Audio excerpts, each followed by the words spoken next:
এ তুই না শুনতে পাচ্ছিস? তোর কৃষ্ণ বাঁশি বাজাচ্ছে।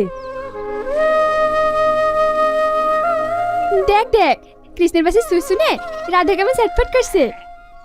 তোরা লাই পারিস তো বটে, আমি ওকে ভালোবাসি লাই। সেটা আমরা ভালো করে জানি কি নে। ভাবি, ভাই তোমারে ডাকছে। তোর ভাইকে গিয়ে বল আমি তোর ভাই চাকর লাই, আমি যেতে পারবো লাই। ভাই, ভাবি আসবে লাই কইছে। কি বললি? আরেকবার বল কিনে। আমি কিছু বলি নাই। একটা কথা বলবো কিনে, আমি তো রূপে পাগল আছি। তোহাকে ওপরবালা অনেক যত্নে বানাইছে। তোহার ওই মায়াবী চোখ, তোহার ওই গোলাপের মতো ঠোঁট, জোসনার মতো হাসি আমাকে যেন পাগল করে দিয়েছে। আমি তোকে অনেক ভালোবাসি। লাড্ডু, আমি তোকে ভালোবাসি লাই। কি বললি? আরেকবার বল, আমাকে ভালোবাসিস লাই? লাগছে, লাগছে, আমি তোকে ভালোবাসি। ছাড় কিনে, আমি তোকে ভালোবাসি লাই। তবে রে সত্যি ওদের ভালোবাসা দেখে লাই চোখ থেকে জুড়ান যায়। ওদের ভালোবাসায় কারো যেন নজর না লাগে।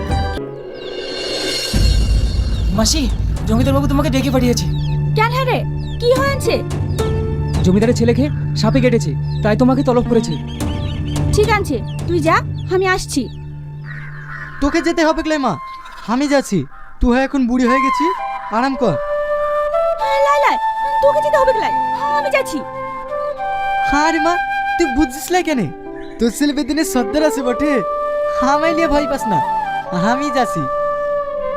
আমি তোকে একা যেতে দেবো লাই, আমিও যাবো তোর সঙ্গে। চল তাহলে।